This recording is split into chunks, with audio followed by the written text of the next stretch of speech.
Le manque d'engagement affiché par Solange Dafia à l'entame de cette finale a eu raison d'elle dans la suite de cette rencontre. Malgré son réveil tardif face à la Française Clémence Tricot, elle perdra sa finale 6-1 au premier set et 6-2 au deuxième.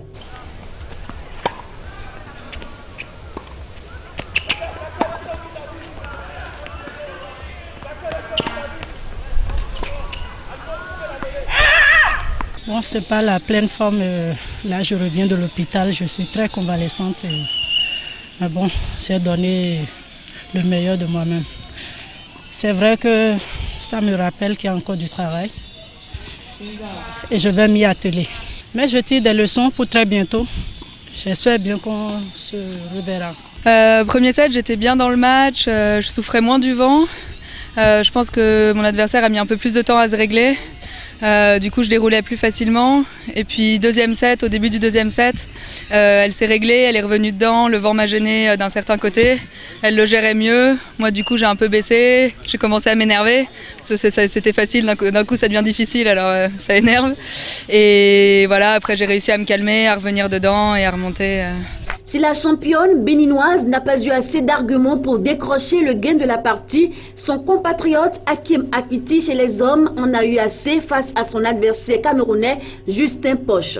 Dans une rencontre âprement disputée, Justin Poche, dit le dur, n'a pas eu la carapace assez dure pour résister aux assauts répétés des coups de raquette sévères du Béninois. Il s'incline 7-5 au premier set, 3-0 au deuxième, avant de signer l'abandon au troisième.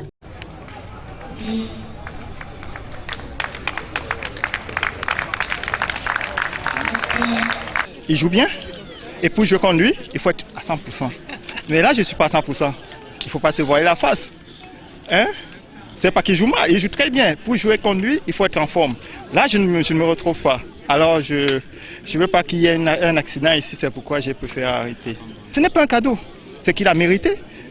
Il m'a poussé à puiser dans mes réserves et comme je n'avais pas assez dans les réserves, je ne pourrais pas continuer.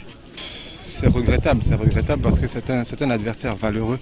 La preuve, on n'avait qu'à suivre son parcours tout au long de ce tournoi. Il a fait des matchs exemplaires. J'ai constaté en quart de finale qu'il avait déjà quelques petits signes de souffrance. Il était moins régulier, mais je ne pensais vraiment pas qu'il allait abandonner. Je regrette, j'aurais vraiment aimé aller au bout pour le spectacle, pour les spectateurs. Mais bon, le sport c'est ça, hein. Quand tu es au bout de tes limites, tu ne pousses pas à bout, te retrouver à plat qu'on appelle les ambulances et tout ça.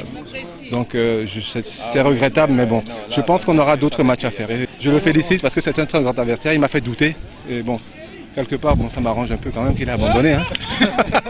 À l'issue de ce tournoi qui aura duré une semaine, des trophées parchemins ont été offerts aux vainqueurs, aussi bien dans la catégorie hommes que dans la catégorie dames.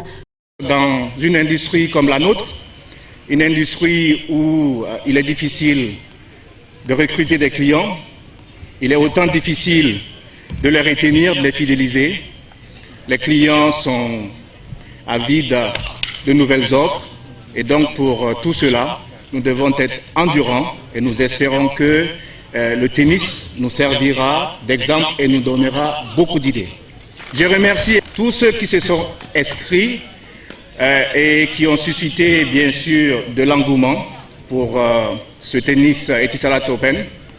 Je voudrais les rassurer que nous allons nous y inscrire dans la durée et j'invite et j'espère que ceux que nous allons récompenser tout à l'heure remettront leur prix en jeu lors de la prochaine édition.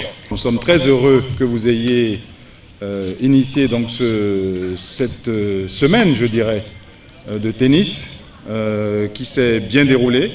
Nous y avons participé à plusieurs reprises, nous avons vu les joueurs. Ce sont bien évidemment les joueurs béninois habituels que nous connaissons dans l'ensemble des clubs de notre capitale. Donc merci pour cette organisation qui est parfaite, qui est belle. Je crois que les couleurs de Etisalat Bénin sont largement visibles et ont été vues avec plaisir par chacun ici pendant tous ces jours-là. Le jeu sur les cours s'est bien déroulé. Ce tournoi constitue désormais pour Etisalat Bénin une action en accord avec sa vision stratégique de promouvoir le sport au Bénin.